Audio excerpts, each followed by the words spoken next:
नमस्कार, मैं हूं दीपक चौरसिया। देश की बहस में आपका एक बार फिर स्वागत है। आज हम बहुत लंबी बात नहीं करेंगे, सीधे चलेंगे केंद्रीय मंत्री प्रकाश जावड़ेकर जी के पास। लेकिन आपको बता दें, आज बहस का मुद्दा क्या है। आज बहस का सिर्फ एक ही मुद्दा था जो सबसे बड़ा था, वो था कि भारत बंद किसानों ने बुलाया था, कितना असर पड़ा, इस पर भी बात करेंगे। भारत बंद के दौरान देश में किन किन जगहों पर हंगामा हुआ, इस पर भी बात करेंगे। लेकिन पहले यह समझते हैं कि सरकार का मन क्या है इन 3 किसान बिल को लेकर। मैं सवाल भी बताऊंगा आपको देश की बहस का, मैं ये भी बताऊंगा कि आप कैसे जवाब भेज सकते हैं। लेकिन आप देखिए, 65% लोगों का यह कहना है, क्या कृषि कानून वापस लेने से किसानों का भला हो जाएगा। आज इसी सवाल पर हम बहस करेंगे। सीधे चलते हैं केंद्रीय सूचना प्रसारण और पर्यावरण मंत्री श्री प्रकाश जावड़ेकर जी के पास, जो हमारे साथ लाइव जुड़ चुके हैं। सबसे पहले सर, मैं आपसे यह जानना चाहूंगा कि किसान संगठन सिर्फ एक ही बात कह रहे हैं और उन्होंने मीटिंग में हाँ या ना लिख के भी जवाब मांग लिया सरकार से, पिछली जो उनकी वार्ता हुई थी। क्या सरकार 3 किसान कानून को वापस लेने पर किसी तरह का विचार कर रही है, जो उनकी मांग है?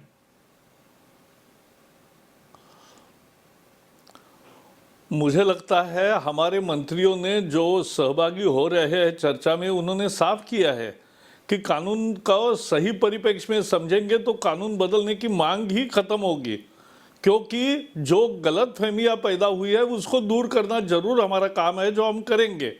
और जिसमें पहला मुद्दा है कि भाई एपीएमसी खत्म होगी, नहीं होगी, इस साल भी नहीं हुई, आगे भी नहीं होगी।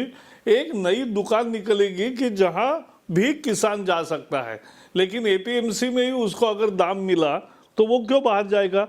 बाहर ज़्यादा दाम मिलेगा तभी जाएगा ना। तो वो एपीएमसी चालू रहेगी किसी भी अवस्था में। दूसरी, एमएसपी जो है वो ख़त्म नहीं होती, क्योंकि एमएसपी आज है, कल था, आज है और कल भी रहेगा आने वाले कल में। और महत्वपूर्ण बात है कि एमएसपी 55 साल से चल रही है, कानून नहीं है लेकिन 55 साल से चल रही है, वही व्यवस्था चालू रहेगी, ये भी बताया है, सरकार ने साफ किया है। तीसरी बात है, कॉन्ट्रैक्ट फार्मिंग में जमीन जाएगी क्या? बिल्कुल नहीं जाएगी, क्योंकि कॉन्ट्रैक्ट फार्मिंग में केवल फसल का सौदा होगा, जमीन का नहीं होगा। तो यही तो कानून के मुद्धाराएं है। मुझे पूरा विश्वास है कि आज का बंद में जिस तरह से देश भर के किसान लाखों के संख्या में नहीं जुड़े, ये हमें समझना चाहिए। हाँ, पंजाब में जरूर गलतफहमी है, वो दूर करेंगे और हम कर रहे हैं। लेकिन ये किसने भड़काया, किसान भी सोचेगा, किसने गुमराह किया, ये किसान भी सोचेगा। और आज बंद जैसे फैल रहा, वैसे ही ये हमें समझना चाहिए कि चर्चा मात्र सफल होगी और निश्चित रूप से समाधान निकलेगा। आप कह रहे हैं समाधान निकलेगा, लेकिन मैं आखिरी मीटिंग की बात कर रहा हूं जिसमें यस और नो वाली बात हुई थी। अभी भी किसान नेता सिर्फ और सिर्फ यही कह रहे हैं कि पहले बिल वापस लो, उसके बाद आगे की बातचीत होगी, उसके बाद नए बिल पर बातचीत करने के लिए वो तैयार हैं। ऐसे में सरकार क्या करेगी? सरकार के ऑप्शंस तो बिल्कुल बंद हो जाते हैं प्रकाश जी। 50 साल का, मेरा भी 50 साल का आंदोलनों का और आंदोलन सुलझाने का अलग अलग तरीके से अनुभव है।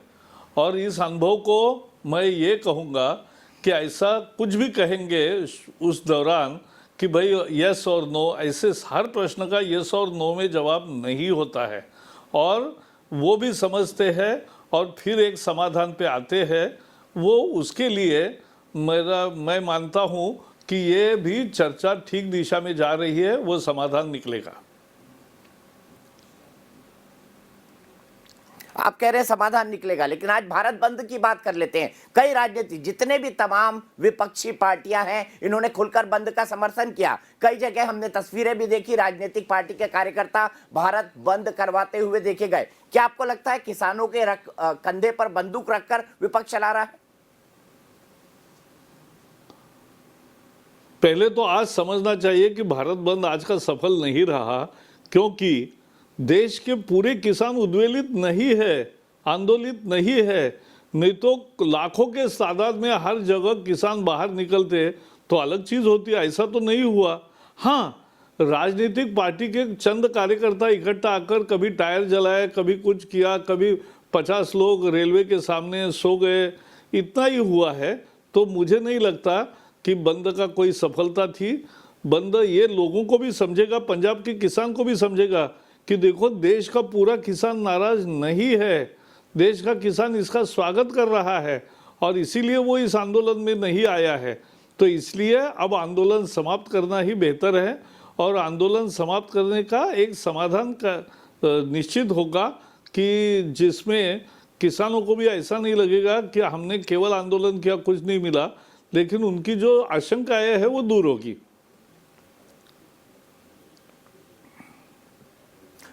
लोग ये कहते हैं कि भारतीय जनता पार्टी संवाद करने में, कम्युनिकेशन करने में बहुत माहिर है, लेकिन प्रकाश जी इस बिल के बारे में किसान बार बार कह रहे हैं हमने तो मांगा ही नहीं, फिर क्यों दे दिया, हम तो चाहते ही नहीं थे, फिर सरकार बिल क्यों ले आई। इस तथ्य को आप कैसे देखते हैं?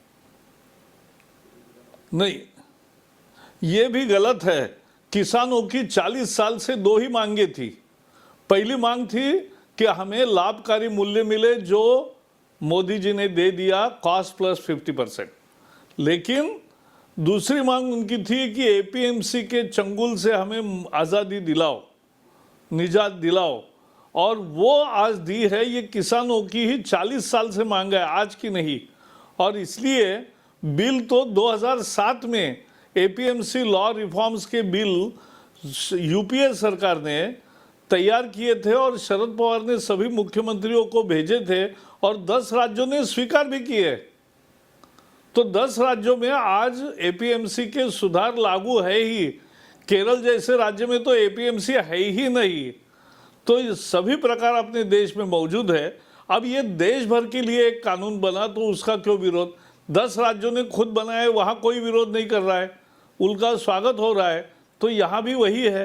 दूसरी चीज़, ये कॉन्ट्रैक्ट फार्मिंग का भी कानून 15 राज्यों में बनाया है जब कांग्रेस के ही मुख्यमंत्री थे, तो सभी राज्यों में बना है। तो अब क्यों आपत्ति है बाबा? तो ये राहुल गांधी कभी भी कुछ भी भूमिका बदलते हैं, हिपोक्रेसी है, पाखंड है, उनका पर्दाफाश हो गया है। और इसलिए किसानों ने भी कहा, अभी मैंने देखा किसानों ने कांग्रेस के नेताओं को भी वापस भेजा, पॉलिटिकल सहभाग वो नहीं चाहते हैं, और फिर भी ये बाहर अपने अपने तरीके से कुछ छोटा मोटा छुटपुट प्रदर्शन करके भारत बंद का एक एहसास दिलाना चाहते। वो सच नहीं हुआ, आज भारत बंद नहीं हुआ।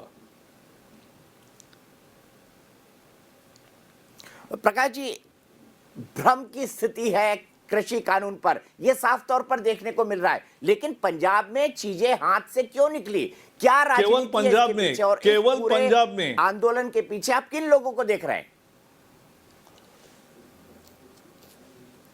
नहीं, ये केवल आंदोलन की जो स्थिति है और जो आशंकाएं है वो केवल पंजाब के किसानों को जानबूझकर भ्रमित किया गया है और वहाँ के तीनों राजनीतिक दलों ने बढ़ चढ़कर उसमें हिस्सा लिया है।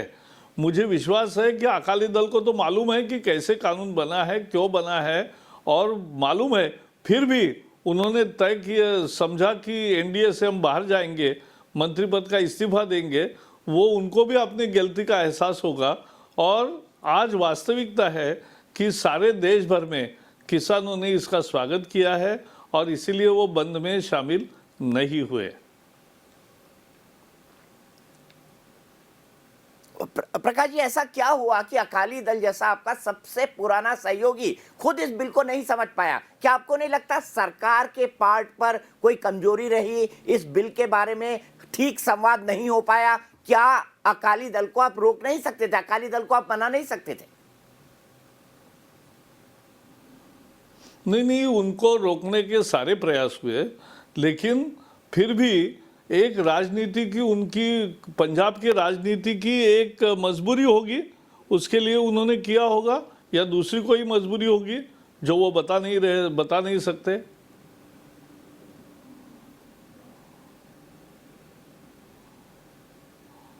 ठीक है, मैं किसानों के लेवल पर यह समझना चाहता हूं कि सरकार ने शुरुआत में कहा कानून नहीं हटेंगे, कानून नहीं हटेंगे, वो हटाने की मांग पर अड़ गए। अगर सरकार शुरुआत में फ्लेक्सिबल रवैया अपनाती और कहती कि भाई, पहले तो वो संशोधन पर ही राजी थे कि चलिए हम संशोधन के लिए तैयार हैं, बात करते हैं, तो शायद इस तरह की परिस्थिति नहीं बनती। क्या आपको लगता है सरकार से इस इशू पर मिसहैंडलिंग हुई है किसी तरह की? मेरे लिए सबसे महत्वपूर्ण है कि इसका समाधान जल्दी निकले तो ये विषय समाप्त होगा। बाद में विश्लेषण करने के लिए सारे पत्रकार आज़ाद है ही, वो तब बताएंगे, तब चर्चा भी करोगे, हम भी आएंगे।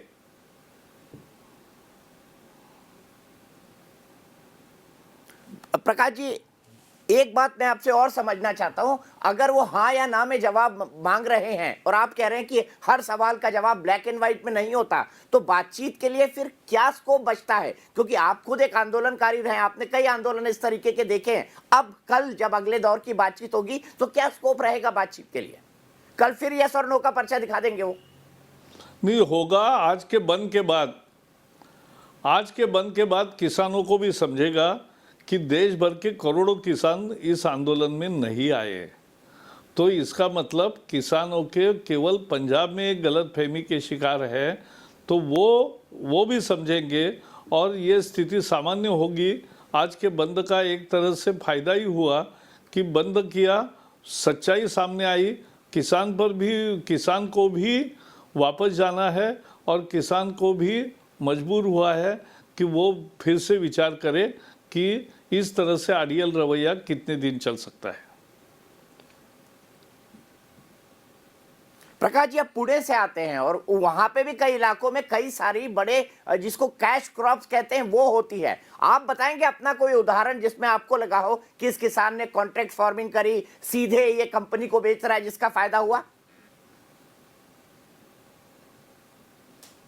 नहीं, मुद्दा ये है कि अभी तक कॉन्ट्रैक्ट फार्मिंग का भी कानून हुआ है तो दो तरह के कॉन्ट्रैक्ट दिए जाते हैं। अनेक कंपनियों के डेयरी से लेकर बाकी सब में भी उनका फसल में भी कॉन्ट्रैक्ट होता है और ऐसे उदाहरण महाराष्ट्र में भी है, कर्नाटक में भी है, सभी राज्यों में है। और जहां किसान की मर्जी से ही होता है, किसान की मर्जी नहीं है तो नहीं होता है। और इसलिए यह हमें समझना चाहिए कि किसान के मर्जी का मालिक है, उसके बिना कुछ नहीं होगा और उसके जमीन को जरा भी खरोच नहीं आएगी।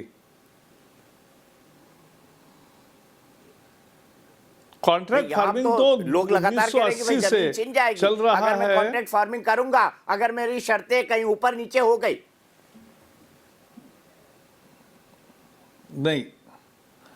नहीं होती है। किसानों को ये मालूम है कि खरीद बिक्री में मुद्दा नहीं है, लेकिन अगर बिक्री की कीमत जो तय हुई है कॉन्ट्रैक्टर और उसमें अगर कुछ भी किसी भी तरह से किसान अगर नापसंद करता है तो वो बाहर जा सकता है। तो ये कानून है, उल्टा संरक्षण देता है। और ये केवल फसल का होगा, ज़मीन का नहीं होगा, ये भी उसमें बात साफ है। इसलिए उल्टा सीधा होने की कोई संभावना ही नहीं है। और इसी से देखो मूल मुद्दा क्या है दीपक जी, मूल मुद्दा ये है कि भारत में खेती की उत्पादकता दुनिया से आधी है। दुनिया में 1 एकड़ में जितना उत्पादन होता है उसका आधा ही उत्पादन हमारे 1 एकड़ में होता है। तो इसलिए हमें उत्पादन बढ़ाने की ज़रूरत है दुनिया में और एक्सपोर्ट करने की ज़रूरत है, उससे देश अमीर होता है। तो ये जो करना है उसके लिए किसान के खेत से उत्पादन अगर बढ़ना है तो निवेश चाहिए, टेक्नोलॉजी चाहिए, नए औजार चाहिए, नए प्रकार के बीज चाहिए, नए प्रकार की व्यवस्था चाहिए। तो ये व्यवस्था तभी आएगी जब ये कॉन्ट्रैक्ट फार्मिंग होगा, तो लोग कोई गलत नहीं मानेंगे और उसको फ़ायदा, मुनाफा ज़्यादा बढ़ेगा। डबल कीमत आएगी तो डबल कीमत उसको भी तो मिलेगी, तो उसका फ़ायदा ही फ़ायदा है।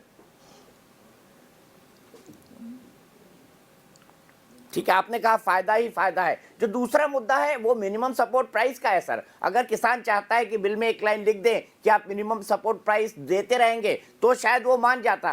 क्या कानून इस तरह से बनाया नहीं जा सकता है एमएसपी का, या इस बिल में उसको इंक्लूड नहीं किया जा सकता? अगर किसान इतनी सी मांग कर रहा है तो सरकार इसे कानून में शामिल क्यों नहीं कर लेती? क्या तकनीकी दिक्कत है? नहीं, आप समझ लीजिए दीपक जी, 55 साल से एमएसपी है, कहीं किसी कानून में नहीं लिखा है, लेकिन 55 साल से चल रहा है व्यवस्था। तो जो आज तक बिना लिखे चल रहा है वो आगे भी चलता रहेगा। जो 55 साल से एमएसपी की व्यवस्था है वैसे ही आगे भी चलेगी।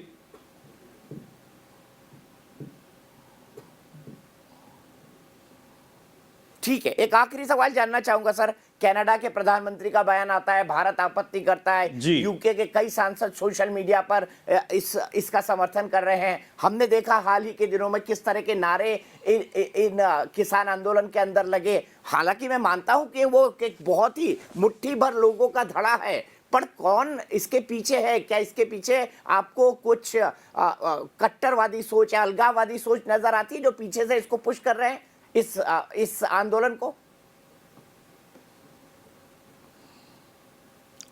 इसमें देखो दो बातें हैं और ये गंभीर है।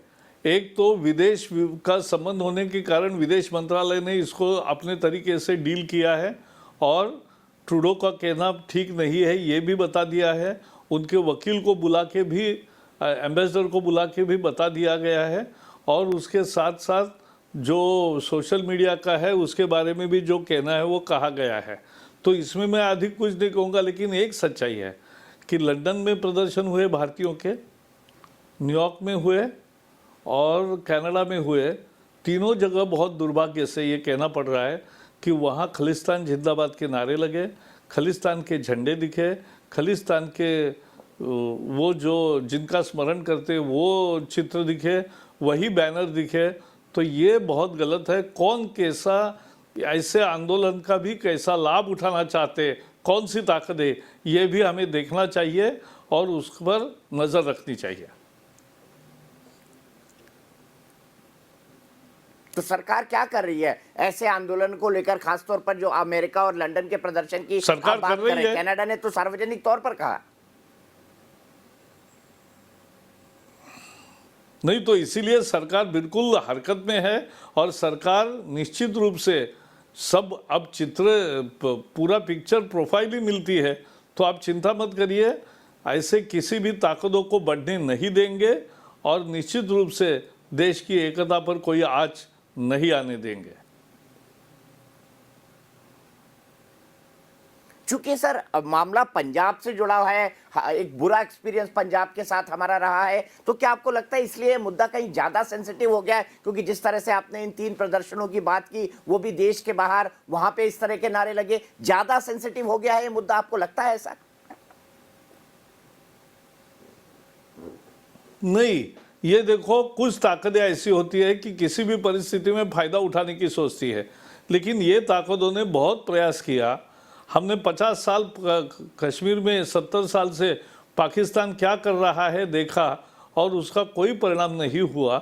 यहाँ नहीं चलता है ऐसी काम और ये साफ हो गया है और इसलिए हम मानते हैं कि ये जो भी प्रदर्शन है एक तरह से उनकी निराशा का ही प्रदर्शन है।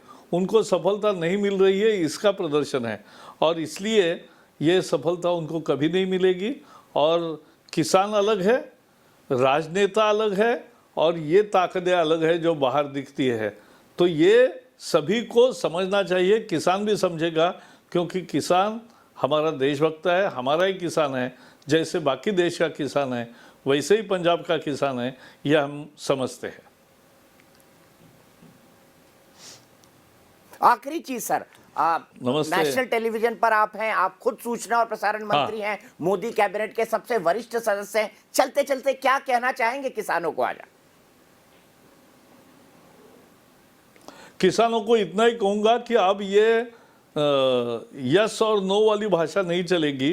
अभी खुले दिमाग से, खुले मन से हमें करना चाहिए कि अगर बाकी राज्यों के किसान अगर आंदोलित नहीं है तो आप हमारे आंदोलन में कुछ गलतियां है क्या, कोई गलत फहमियाँ है तो उसके बारे में ज़रूर चर्चा करें और उसका समाधान निकालें। यही मेरा कहना है। आंदोलन किसी के भी फायदे में नहीं होता, देश का नाम खराब होता है, देश की तरक्की रुकती है, ये नहीं होने देना है और इसलिए किसान को भी आगे आकर इसकी समस्या का हल करना पड़ेगा। बहुत बहुत शुक्रिया प्रकाश जावड़ेकर जी हमसे जुड़ने का और इतनी बेबाकी से इन पूरे किसान बिलों को समझाने का, उसके ऊपर एक पर्सपेक्टिव देने का। नमस्कार। देश की बहस की हम शुरुआत करते हैं और आज हमारा जो मुख्य मुद्दा है कि क्या किसान कानून वापस ले लेने से किसानों का भला हो जाएगा? देश की बहस का हमारा यही आज मुद्दा है और मैं अपने पूरे पैनल को जोड़ूंगा। मैं आपको ये बता दूं आज का हमारा देश की बहस का सवाल क्या है। देश की बहस के सवाल आपको दिखाते हैं और आप सवाल का जवाब हमारे प्लेटफॉर्म्स है सोशल मीडिया के, उस पर जा कर दे सकते हैं। देखते हैं सबसे पहले आज का हमारा सवाल क्या है। हम बड़ा दो टूक सवाल पूछ रहे हैं। क्या कृषि कानून पर किसानों को भ्रमित किया जा रहा है, जो सरकार बार बार कह रही है? देश की बहस में इसका आप हाँ या ना में जवाब दे सकते हैं। आप हमारे फेसबुक पेज पर जा सकते हैं, आप हमारे मोबाइल ऐप को डाउनलोड कर सकते हैं, बहुत आसान है। आप हमारे ट्विटर हैंडल पर जा सकते हैं, आप वेबसाइट पर आप हमारी जा सकते हैं और साथ ही साथ अगर आपकी कोई राय है, सुझाव है या आप शो के अंदर शामिल होना चाहते हैं तो आप 9711002266 पर हमें व्हाट्सएप कर सकते हैं। सीधे मैं अपने पैनल को इंट्रोड्यूस करूं। नलिन कोहली जी वरिष्ठ वकील और भारतीय जनता पार्टी के राष्ट्रीय प्रवक्ता हमारे साथ हैं। हमारे साथ प्रोफेसर बेजोन मिश्रा है जो कि कंज्यूमर अफेयर्स के एक्सपर्ट है, बहुत अच्छी तरह से हमको समझा सकते हैं कि क्या कंज्यूमर को इसका पूरा फायदा होने वाला है। मेरे साथ थोड़ी देर में कंवल सिंह चौहान जुड़ेंगे जो कि एक किसान है। अभय दुबे जी राष्ट्रीय प्रवक्ता कांग्रेस पार्टी के, वो मेरे साथ हैं। हरवीर सिंह जी हिंद किसान के एडिटर हैं और साथ ही साथ देश के जाने माने कृषि पत्रकार हैं। सतनाम सिंह साहनी साहब एक किसान हैं और इस आंदोलन के अंदर शामिल हैं। सतनाम जी, मेरा सीधा सवाल, जिस बात पर आज छोड़ा था प्रकाश जावड़ेकर जी ने, उनका साफ कहना है कि यस और नो की भाषा नहीं चलेगी। किसानों को भी फ्लेक्सिबल होना चाहिए और किसानों को भी सोचना चाहिए कि आंदोलन किसी का भला नहीं करते। आपका क्या कहना है, आपकी क्या राय है इस पर? दीपक जी, हमने मंत्री जी का बात सुना। पहली तो बात यह है कि पंजाब का किसान देशभक्त है। पंजाब के किसानों ने देश की आज़ादी के लिए बहुत बड़ा योगदान दिया है, ये आप सब जानते हैं। दूसरी बात यह है कि पंजाब के किसान को कोई भ्रमित नहीं कर सकता। किसान इसलिए आंदोलन लड़ रहा है कि उसकी बात नहीं सुनी जा रही। गवर्नमेंट ऑफ इंडिया ने कोई जतन नहीं किया था पहले इन कानूनों को लागू करने से पहले। किसानों की बात बिल्कुल नहीं मानी गई, ना सुनी गई है। जब सरकार बात नहीं सुनेगी तो किसानों के पास आंदोलन करने के अलावा और कोई रास्ता ही नहीं बचता।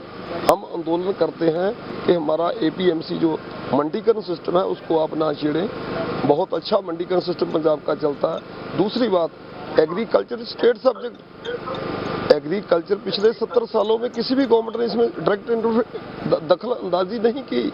तो कोविड-19 के दौर में सरकार का क्या मजबूरी बन गया था कि इस एक्ट को जल्दबाजी से ऑर्डिनेंस को लागू किया गया। राज्यसभा में इसको किस तरीके से पास किया गया और सरकार मैं ना मानूं की बात पर अड़ गई सरकार। इसीलिए किसान आंदोलन लड़ रहा है। हमारे पीछे कोई ऐसी ताकत नहीं काम कर रही। पंजाब में निरोल हम सिर्फ किसान आंदोलन कर रहे हैं।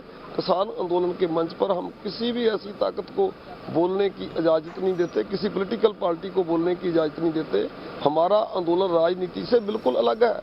हमारी किसानों की ये मांग है कि हमारी जो किसानी से रिलेटेड मुश्किलें हैं उनको सरकार हल करे, हमारी बात सुने, हमारा मैटर हल करें, हमारी समस्या को हल करें, इस एक्ट को रद्द करें।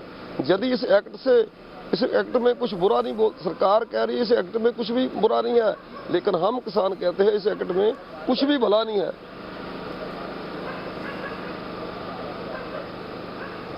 नहीं, लेकिन अगर क्या कानून वापस ले लें तो उससे किसानों का भला हो जाएगा। और ये भी एक तथ्य है कि जो आंदोलनरत है और आज देश जो पूरा भारत बंद हुआ वो आंशिक रहा और ज्यादा असर उसका सिर्फ और सिर्फ पंजाब में देखने को मिला। हम दिल्ली में बैठे हैं दीपक जी, पूर्ण बंद है। सरकार को हम निम्रता से बेनती करते हैं कि सच को समझें। सच से मुंह छुपाने से बात नहीं बनेगी। जो सच है उसको मानना पड़ेगा, सरकार को भी मानना पड़ेगा, किसान ऑर्गेनाइजेशन को भी मानना पड़ेगा। जो सच है उसको सच को मानकर इस समस्या का जल्दी से जल्दी हल करें ताकि किसान की मुश्किल भी दूर हो। हम आंदोलन को बंद करके घरों में तभी जाएंगे यदि सरकार बात मानेगी कोई। ठीक है, नलिन कोहली जी, प्रकाश जी कह रहे हैं कि यस और नो से किसान को आगे निकलना पड़ेगा, लेकिन सतनाम सिंह जी यस और नो पर ही रुके हुए हैं। ऐसे में समाधान कैसे निकलेगा? समाधान की उम्मीद कैसे दिखाई देगी? क्योंकि मामला भी वही है, ढाक के 3 पार, जहां खड़े थे पहले दिन आज वहीं खड़े हैं। पहली बात, प्रकाश जी बार से उनकी आपके साथ चर्चा हुई दीपक जी, और उन्होंने बड़े अच्छे रूप से बताया। वो खुद भी आंदोलनकारी रह चुके हैं, तो उन्होंने बताया कि क्या क्या किस रूप से होता है। देखो, जो हित में है, किसानों के हित में है, वही होगा। मोदी सरकार जो है प्रतिबद्ध है कि किसानों का हो, गरीब का हो, पिछड़े वर्गों का हो, मध्यम वर्ग का हो, सबके लिए अलग अलग काम किए जा रहे हैं ताकि देश आगे बढ़े, सबका भला। अब जब बातचीत हो रही है, आज शाम को भी एक दौर बातचीत रही है माननीय गृह मंत्री जी के यहाँ, अमित शाह जी के यहाँ, तो ये चर्चाएं जो है अपने समय पर हम लोग मानते हैं कि जो भी दूरियां हैं सब दोनों पक्षों में, वो दूरियां कम होंगी और बातचीत के माध्यम से कोई अच्छा हल निकलेगा जो सबके हित में ही होगा, और सबके हित की बात जो है देश के हित की बात होगी।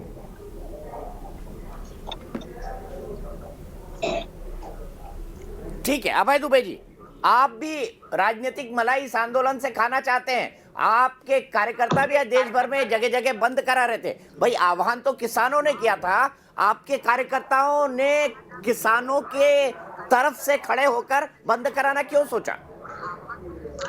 देखिए, याद रखिए आप 2014 में जब मोदी सरकार भूमि के उचित मुआवजे कानून के खिलाफ एक के बाद एक 3 अध्यादेश लाई थी, तो सारे मंत्री इसी प्रकार तर्क दे रहे थे और किसानों के साथ दृढ़ता से कांग्रेस पार्टी और पूरा विपक्ष खड़ा हुआ और मोदी सरकार को झुकने को बाध्य किया। अभी भी किसान संगठनों ने कहा था कि आप समर्थन व्यक्त कर सकते हैं, तभी सारे राजनीतिक दलों ने समर्थन व्यक्त किया। मैं प्रकाश जावड़ेकर जी को सुन रहा था, जिन्होंने आपकी डिबेट में मैं अपेक्षा कर रहा था कि वो कम से कम सच्चाई रखेंगे, सत्यता से बात करेंगे। पहले तो मैं बधाई देता हूं, आपने मैं पहला डिबेट शो सुन रहा हूं जिसपे मोदी सरकार से किसी ने इतने तीखे और जो किसान चाहता थे वो सवाल सारे पूछे। मैं प्रकाश जावड़ेकर जी को 2-3 उदाहरण सिर्फ छोटे छोटे देना चाहता हूं भाजपा को। उन्होंने कहा कि शरद पवार जी ने कानून आगे बढ़ाया और सारे राज्यों को कहा कि आप इसे लागू कीजिए। नहीं प्रकाश जावड़ेकर जी, वो एपीएमसी एक्ट का मॉडल एक्ट था 2003, जिसे अटल बिहारी वाजपेयी जी की सरकार लाई थी। उसके बाद अटल जी की सरकार ने और कांग्रेस की सरकार ने सारे राज्यों को कहा कि आप इन रिफॉर्म्स को लागू कीजिए, क्योंकि रिफॉर्म्स से किसी को परहेज नहीं है। और वो जो कह रहे थे 6 प्रकार के रिफॉर्म्स थे जिनको कम से कम 20 से 25 राज्यों ने लागू किया। फिर मोदी सरकार को ऐसी क्या पड़ी थी कि वो रातों रात अध्यादेश लेकर आई और ये काले कानून थोप दिए, जबकि एग्रीकल्चर, जैसे अभी सरदार जी हमारे कह रहे थे कि वो स्टेट सब्जेक्ट है। मैं विनम्रता से कहना चाहता हूं, आपने एमएसपी पर बड़ा प्रश्न किया, वो एमएसपी के प्रश्न को टाल गए क्या कहकर मैं बताता हूं। उन्होंने कहा कि नहीं एमएसपी 52 साल से चल रहा है और वो जारी रहेगा। मैं चुनौती देता हूं प्रकाश जावड़ेकर जी, इसको आप नियोजित रूप से खत्म कर रहे हैं। कैसे? क्योंकि सरकार जो समर्थन मूल्य पर अनाज खरीदती है वो शांता कुमार कमेटी की रिपोर्ट उठाकर देख लीजिए, 6 से 8% कुल उत्पाद का समर्थन मूल्य पर खरीदा जाता है, क्योंकि कंटेंजेंसी के लिए खरीदना होता है, पब्लिक डिस्ट्रीब्यूशन के लिए, जो हम अनाज की दुकानों पर अनाज बांटते हैं उसके लिए। बाकी सरकार अनाज नहीं खरीदती है, वो 94% अनाज बाजार के हवाले होता है। आपने कानून में संशोधन कर दिया एसेंशियल कमोडिटी एक्ट में कि पेरिशेबल और नॉन पेरिशेबल आइटम के जब तक 100% और 50% कीमत नहीं बढ़ जाती तब तक सरकार इंटरवीन नहीं करेगी और असीमित मात्रा में पूंजीपतियों को संग्रहित करने की अनुमति दे दी। ये पूंजीपति क्या करते हैं दीपक जी, एक छोटा सा आखिरी उदाहरण देता हूं।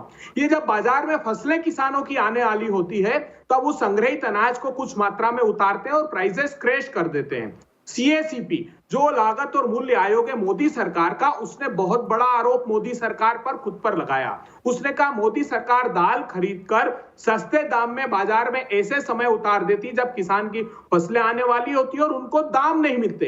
प्रकाश जावड़ेकर जी ने एपीएमसी एक्ट के केरला का उदाहरण दिया, मगर बिहार में 2006 से एपीएमसी एक्ट को एबॉलिश कर दिया। नाबार्ड की 2015-16 की मोदी सरकार की रिपोर्ट कहती है कि हिंदुस्तान में सबसे बदतर हालात किसानों की बिहार में है। बिहार में 9,600 मंडियां थी, प्रोक्योरमेंट सेंटर्स थे सरकारी खरीद के 15-16 में। मैं आपको रोक नहीं रहा हूं, मैं आपको अभय जी रोक नहीं रहा हूं, लेकिन आप भी न्याय नहीं कर रहे हैं, आप न्याय नहीं कर रहे हैं। ये भी एक फैक्ट है कि यूपीए सरकार ने सुप्रीम कोर्ट में कहा था कि हम जो अनाज बचा हुआ है, गोडाउन्स के अंदर पड़ा हुआ है, जो सड़ जाता है, उसको गरीब जनता को नहीं बांट सकते। क्योंकि हमारे पास नहीं, इंफ्रास्ट्रक्चर नहीं है। आपकी खुद सरकार ने नहीं। कहा था ना, आपकी सरकार ने ही पीडीएस को खत्म करके फूड कूपन्स की बात कही थी, ये भी एक सत्य है। तो नहीं। इसको भी एक्सेप्ट करिए। देखिए। इसी रिफॉर्म को आप खुद लेकर आने वाले थे, लेकिन बीजेपी सरकार लेकर आई है, तो आप दाएं बाएं से उसमें मीन मेक निकाल रहे हैं। इसी पर मैं हरवीर सिंह जी के पास जाऊंगा, लेकिन ये एक हकीकत है कि दीपक नहीं जी, है? दीपक जी, अपराजिता दीपक जी, सारंगी 10 जी सेकंड जुड़ मुझे। गई है भारतीय जनता पार्टी की तरफ से मेरे साथ। दीपक जी, मैं एक आखिरी आप अपने 10 सेकंड सिर्फ मुझे दीजिएगा। देखिए, हम ये जो बार बार कपिल सिब्बल जी का भी बताया जा रहा है पार्लियामेंट का, वो यही था कि हम एफडीआई लाना चाहते थे, क्योंकि जो पेरिशेबल आइटम है वो जल्दी खत्म हो जाते हैं। उनमें हम चाहते थे कि कोल्ड स्टोरेज की चेन बनाए और गोडाउन्स को डेवलप करना चाहते थे, जिसको एनडीए के पक्ष ने विरोध किया। एक कानून का उदाहरण देते मोदी सरकार, जिसमें यूपीए की सरकार ने स्टेक होल्डर और प्रतिपक्ष को विश्वास में लेकर कानून नहीं बनाया। अगर 2004 में शरद पवार जी ने ये कहा तो हमने कानून नहीं बनाया। इस कानून के बनने की बातचीत भी आप ही के टाइम शुरू हुई थी ना, ये एक फैक्ट नहीं है क्या? अभय दुबे जी, मैं अब रुक जाइए। आपने 10 की जगह 40 सेकंड ले लिए, मैंने आपको टोका नहीं। हरवीर सिंह जी, एक गाना है सलमान खान का, मैं करूं तो कैरेक्टर ढीला है, ये करे तो ठीक, लेकिन दूसरा करे तो गड़बड़। क्या ये बात अभय दुबे जी पर लागू नहीं होती? क्या शब्दशः यही चीजें यूपीए की सरकार नहीं करना चाहती थी? आप सबसे बड़ा एक्सपर्ट है, मुझे बताइए।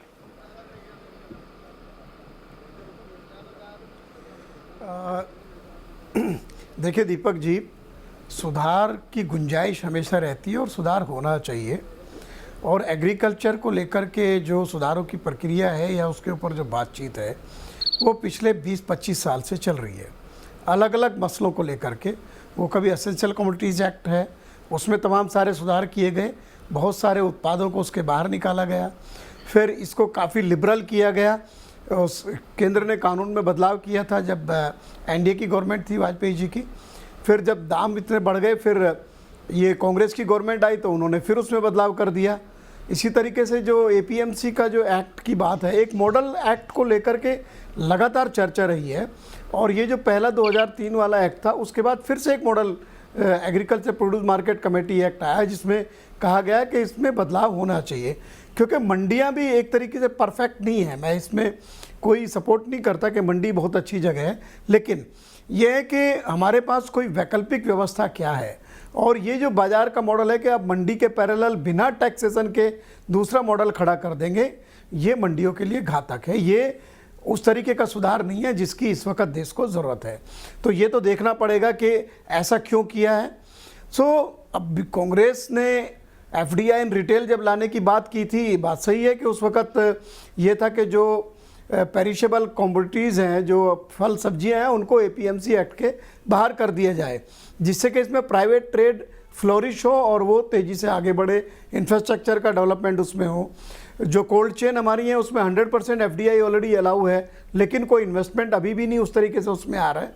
तो एक एक करके ये मसले इस तरीके से हैं। कॉन्ट्रैक्ट फार्मिंग की बात है, पंजाब ने कॉन्ट्रैक्ट फार्मिंग, जब अमरिंदर सिंह जी की पिछली सरकार थी तब भी एक उन्होंने उस तरीके से व्यवस्था की थी। और तमाम सारी हमारी कंपनियां थी, वो टाटा रैलीज थी, वो आपका ये एयरटेल वालों की एक कंपनी थी और आईटीसी थी, ये लोग गए, लेकिन वो बहुत ज़्यादा कामयाब नहीं हुआ। हरियाणा ने भी अपने यहाँ एक कानून लेकर के आए थे कॉन्ट्रैक्ट फार्मिंग का, बट उसमें इशू क्या था कि इनमें कोई लीगल बैकिंग नहीं थी किसी भी कानून में, तो वो नाकाम हुए।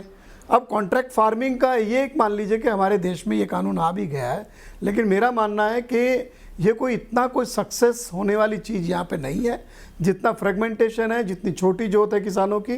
लेकिन हाँ, इस कानून में कई खामियां जरूर है कि जो डिस्प्यूट सेटलमेंट मैकेनिज्म इसमें है वो बहुत ही हल्का है। और उसमें क्या किया, दोनों कानूनों में उसको इन्होंने, जो हमारे जो कृषि मंत्रालय के अधिकारी हैं, उन्होंने इतना आलस्य बरता कि कॉपी पेस्ट कर दिया है। तो आप जो है मंडी वाला जो परचेज वाला कानून है, उसमें जो डिस्प्यूट सेटलमेंट मैकेनिज्म है वो भी उसमें है। और ब्यूरोक्रेट्स को आपने बचा लिया कि ब्यूरोक्रेट जो उसमें मेन आदमी रहेगा फैसला करने वाला, उसके खिलाफ आप किसी कोर्ट में नहीं जा सकते। पहले तो वैसे भी कोर्ट में नहीं जा सकते, ब्यूरोक्रेट के अगेंस्ट भी कोई केस नहीं कर सकते। तो ये मेरे ख्याल से, अब मुझे नहीं लगता, जहाँ तक सरकार के अंदर भी लोग हैं, मेरी जो बातचीत होती है उसमें यह है कि कुछ अफसरों ने ठीक है, कुछ जरूरत लेकिन आप मेरे सवाल को बोल कर गए, आपने मेरे सवाल का जवाब नहीं दिया। क्या यही सब कांग्रेस नहीं करना चाहती थी? क्या ये फैक्ट नहीं है? दीपक जी एग्जैक्टली ये तो नहीं करना चाहती, लेकिन ये है कि मार्केट सुधार के बारे में कांग्रेस में भी काफ़ी बातचीत थी और काफ़ी सारा उनका प्रयास था, ये मैं कहूँगा। ठीक है अभय जी, मैं आपके पास आऊंगा। मैंने आपको बहुत वक्त दिया है, आगे भी वक्त होगा, हमारे पास बहस का बहुत वक्त बता है। लेकिन इस वक्त की ब्रेकिंग न्यूज ये है कि किसान नेताओं के साथ गृह मंत्री अमित शाह इस वक्त Indian council of agriculture research जो ICAR है, पूसा इंस्टीट्यूट जो किसानों के लिए सबसे बड़ा रिसर्च का इंस्टीट्यूट है, वहां के गेस्ट हाउस में बैठक कर रहे हैं। सीधे चलता हूं मधुरेंद्र के पास, हमारे सहयोगी वहां से जुड़े हुए हैं। मधुरेंद्र, मैं जानना चाहूंगा क्या महत्व है अमित शाह की इस बैठक का, और कल जब शेड्यूल्ड बातचीत नरेंद्र सिंह तोमर कृषि मंत्री से होने वाली है, उससे पहले अमित शाह, माफ कीजिएगा मधुरेंद्र से मेरा संपर्क कट गया है, टेलीफोन कट गया, लेकिन बहस को मैं आगे बढ़ाता हूं। सीधे चलता हूं हिमांशु गंगवार के पास लखनऊ में। हिमांशु, आपको क्या लगता है, राजनीति हो रही है, भ्रम है, या किसानों की मांग जायज है? क्या कृषि कानून वापस लेने से किसानों का भला हो जाएगा? नमस्कार, मैं विशुद्ध किसान हूँ, राजनीति नहीं जानता हूँ। मैं गौ आधारित प्राकृतिक कृषि करता हूँ। पद्मश्री सुभाष पालेकर जी के शिष्यता में इसको काम शुरू किया था 2010 से।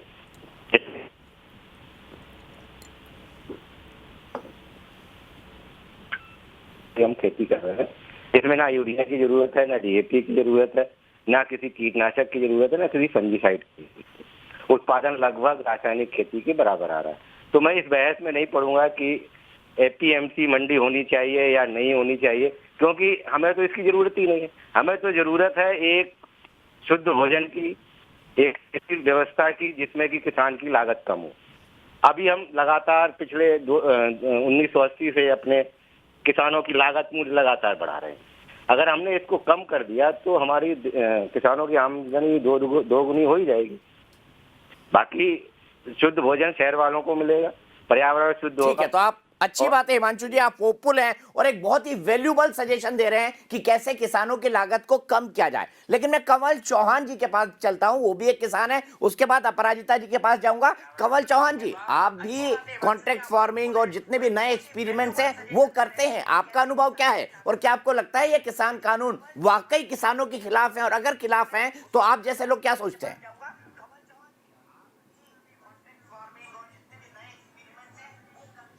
जो नए किसान कानून बने हैं ये किसानों के खिलाफ नहीं है, और APMC एक्ट में सुधार की मांग बहुत लंबे समय से चली आ रही थी, और इसमें सुधार के लिए हर मीटिंग में सारे किसान संगठन इसी मांग कर रहे थे। कांग्रेस ने भी अपने मैनिफेस्टो में इसको रखा कि APMC एक्ट में सुधार हो। और मैं एक आपको उदाहरण बताना चाहता हूं कि 2006-07 में हमने बासमती धान बोया, सनस्टार्स जो चावल मिल है उसने हमें हमारे से बुआया। तो जब हम उसको बेचने की बारी आई तो उन्होंने क्या, इसको मंडी ले जाओ और मंडी में आड़ती के द्वारा ही हम इसको खरीदेंगे, क्योंकि हमारे देश में ऐसा कानून नहीं है कि डायरेक्ट हम किसान से चावल खरीद सके। तो हमारी समझ में भी आया कि हम यदि अच्छा उत्पादन करते हैं, जहर मुक्त उत्पादन करते हैं या अच्छी क्वालिटी का उत्पादन करते हैं तो उसको मंडी हमें ले जाना पड़ेगा, और मंडी में ग्राहक इस किस्म के होते नहीं है। तो हमारी समझ में आया कि इसमें एक्ट में सुधार होना चाहिए, और हमारे देश के माननीय प्रधानमंत्री जी ने, हमारे देश की सरकार ने इस कानून में बदलाव किया है, तो एक अच्छा बदलाव है, ये जरूरी है। हम इसको रद्द करने के पक्ष में बिल्कुल नहीं है। दूसरा, इसमें सुधार की बात करते हैं, मान लिया जैसे हमारे किसान भाई आंदोलन कर रहे हैं तो उसमें भी थोड़ी बहुत कुछ सच्चाई ये हो सकती है कि वे भयभीत है कि कहीं MSP बंद ना हो जाए, मिनिमम जो स्पोर्ट्स प्राइस है वो बंद ना हो जाए, या मंडी बंद ना हो जाए, क्योंकि मंडी का शिथिल रहना, यथावत रहना भी बहुत जरूरी है। क्योंकि यदि ये कंपनी आई 2-3 साल तक अच्छा भाव दिया, बाद में भाव नहीं दिया तो हमारा भाव कहां से तय होगा। इसलिए मंडी भी समांतर रूप में बनी रहे, ये मेरा विचार है। इसके लिए मैंने जो कल मैं कृषि मंत्री जी से मिला था और हमने ये मांग की थी कि यदि बाहर टैक्स नहीं है तो मंडी में भी टैक्स नहीं होना चाहिए, क्योंकि यदि बाहर टैक्स नहीं होगा तो सारे व्यापारी बाहर खरीदने चले जाएंगे और मंडी बंद हो जाएगी। तो हमने मांग करते हैं कि मंडी में भी टैक्स, जो बाहर टैक्स है जितना उतना ही मंडी में टैक्स हो, और मंडी यथावत बनी रहे और MSP भी जारी रहे। ठीक है, ठीक है, ठीक है। आप बेनिफिशियरी हैं, आपको लगता है कि कानून वाकई किसानों के हित में है। बिजॉन मिश्रा जी, मैं आपसे जानना चाहूंगा, एक कंज्यूमर को क्या फायदा होगा अगर ये कृषि कानून आते हैं, और क्या आपके हिसाब से इन कृषि कानून को वापस लिया जाना चाहिए जैसे फार्मर्स डिमांड कर रहे हैं पंजाब और कुछ इलाकों के? दीपक भाई, 40 साल से हम लोग उपभोक्ताओं का रक्षा के लिए बात करते हैं और हम लोग सरकार से ये मांग बराबर रखे हैं कि कृषि लोगों को सही कीमत मिले और हम लोग ग्राहक के नाते उनको सही कीमत देने के लिए तैयार हैं। लेकिन बीच के जितने बिचौली लोग हैं, जो लोग जमाखोरी करते हैं, जो लोग प्रॉफिटेरिंग करते हैं, जो लोग गलत ढंग से ट्रेडिंग करते हैं, उसको कम किया जाए, उसको बंद कर दिया जाए। और ये कानून 40 साल से हम लोग चाह रहे थे कि सुधार हो, कृषि के पक्ष में हो, एग्रीकल्चर फार्मर्स के पक्ष में हो। हम लोग ग्राहक चाहते हैं कि कम से कम पैसे में अच्छे से अच्छा सामान मिले और कृषि के लोगों को मैक्सिमम फायदा हो। और ये मोदी सरकार ने अपनी हिम्मत से इसको लाया।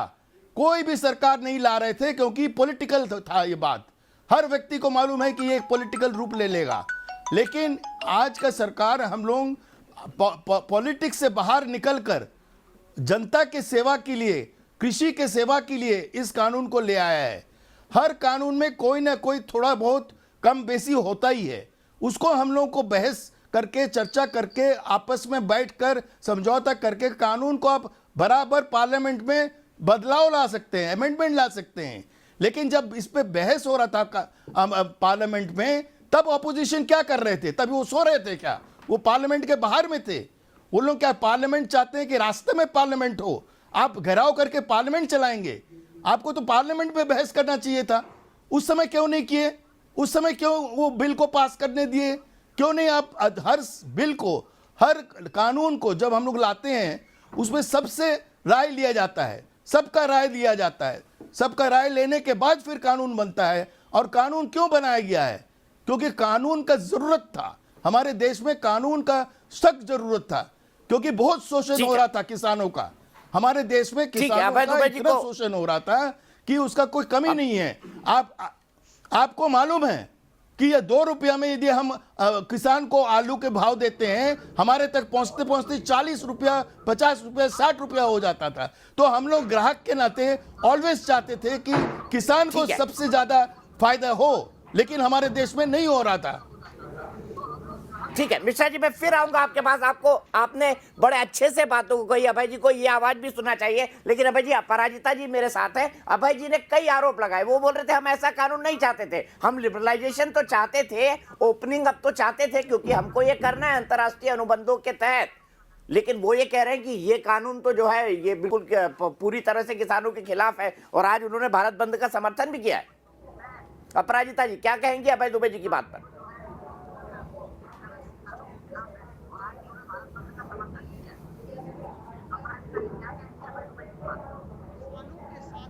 किसानों के साथ रहेगी। हम चाहते हैं कि हमारे किसान स्वतंत्र हों और सशक्त हों, और इसलिए जो 50-60 साल में नहीं हुआ, जो नीति लाना चाहते थे, जो संस्कार कांग्रेस लाना चाहती थी और ला नहीं पाई, उसे मोदी सरकार ने करके दिखा दिया और सबका समर्थन मिला। मैं लोकसभा की सदस्य हूं और मैं जब भी चर्चा हुई है, मैं उसके साथ बैठी थी। चर्चाओं में मैं शामिल हुई हूं। 3 दिन चर्चाएं चली और जितने भी विपक्ष में नेतागण हैं सबकी बात सुनी गई। और ये कह देना कि किसी को नहीं सुना गया, ये बिल्कुल निर्मूल है। और मैं ये कह दूं कि अभी जो माहौल बनाया जा रहा है, ये जो बिचौलिए हैं, इन्होंने बहुत सारे राजनीतिक दलों का सहारा लिया है। बिचौलियों का अंत होने जा रहा है और वे राजनीतिक दल जिनका वजूद खतरे में है, जिनकी राजनीतिक जमीन चली गई है, इसे एक राजनीतिक रंग दे रहे हैं और किसानों के कंधों पर बंदूक रख के चलाने की कोशिश कर रहे हैं। अगर ये राजनीतिक दल, विपक्ष में जो लोग हैं, ये लोग न रहें तो देखिए, हमारा किसानों पर पूरा विश्वास है, वार्ता जारी है। और मुझे लगता है कि मोदी सरकार का पूरा विश्वास है कि कोई ऐसी समस्या नहीं है, कोई ऐसा विवाद नहीं है जिसे वार्ता से या संवाद से सुलझाया नहीं जा सकता है। और दीपक जी, मैं कह दूं, मुझे तो आज लग रहा था कि कांग्रेस के जो प्रवक्ता होंगे वे मुझे भारतीय जनता पार्टी की प्रवक्ता होने के नाते धन्यवाद देंगे। उनका काम हमने कर दिया, उनके सपने को हमने साकार किया। 2019 के मैनिफेस्टो का पेज नंबर 17 का पॉइंट नंबर 11 पढ़िए। मैं पढ़ के सुना देती हूँ, मुझे 30 सेकंड दीजिए। अपराजिता जी, ये लाइन सूट नहीं कर रही है। आप तो नहीं, कांग्रेस आप मुक्त सुनिए भारत जरा की सा, बात आप करती थी, सुनिए। लेकिन अब आप कांग्रेस के मैनिफेस्टो सपनों को में क्या साकार लिखा कर रही हुआ है। ये कॉन्ट्रडिक्शन नहीं है। Agriculture produce marketing committee act को निरस्त कर देगी और कृषि उत्पादों के व्यापार की व्यवस्था करेगी, जिसमें निर्यात और अंतर्राज्य व्यापार भी शामिल होगा, जो सभी प्रतिबंधों से मुक्त होगा। यह कांग्रेस की भाषा है, उनके मैनिफेस्टो से मैंने पढ़ा। तो जब यह स्थिति है, और हम सब जानते हैं, इस पर बातचीत भी हुई कि शरद पवार जी जो उस समय तत्कालीन कृषि मंत्री थे, उन्होंने सारे मुख्यमंत्रियों को भी इस दिशा में लिखा था। तो हमने तो उनके सपनों को साकार किया, और अभी इस रण क्षेत्र में कूद पड़े। क्या जरूरत थी कांग्रेस को कूदने की? और बाकी जितने लोग हैं, आप आम आदमी पार्टी की भी बात करें, 23 नवंबर को ठीक है, अधिसूचना जारी की गई, उन्होंने स्वीकृति दी, दिल्ली सरकार ने स्वीकृति दी, और आज देखिए आज किस तरह का तांडव नृत्य कर रहे हैं हमारे वहां के मुख्यमंत्री जी। तो मुझे लगता है कि रंग न बदले, और ये एक अच्छा काम हो रहा है। ये क्रांतिकारी कानून है, तीनों लॉज क्रांतिकारी हैं। अगर भारतीय जनता पार्टी एक ऐसे वातावरण की सृष्टि ठीक है। करना अपराजिता चाहती जी, है रुकना होगा, जिसमें रिपीट कर रहे हैं आप अपने आप को। अभय जी, मैं 30 सेकंड में आपका जवाब चाहूंगा। देखिए, आपके सपनों को साकार कर दिया मोदी सरकार ने, आपके सपनों को साकार कर रही है मोदी सरकार, इसमें भी आपको आपत्ति हो रही है? देखिए, हमारा नाम लेते हैं मगर पूंजीपतियों के स्वप्न को साकार कर रहे हैं। मैंने पहले भी कहा कि साहब, एपीएमसी एक्ट स्टेट का जुरिडिक्शन है, केंद्र सरकार कोई कानून नहीं बना सकती। कांग्रेस पार्टी कभी नहीं कह सकती कि कानून बनाएंगे। और ये जो बेजान जी कह रहे थे, मैं नहीं जानता कौन सी स्टेट से आते हैं, अगर उत्तर प्रदेश से आते हैं, दिल्ली से आते हैं, वहां पर ऑलरेडी है साहब consumer to producer direct sale, जो एपीएमसी एक्ट का मॉडल एक्ट 2003 है, उसमें 25 स्टेट्स ने इनको अडॉप्ट किया है। जो 6 बिंदु हैं उनको अडॉप्ट किया है ऑलरेडी स्टेट ने।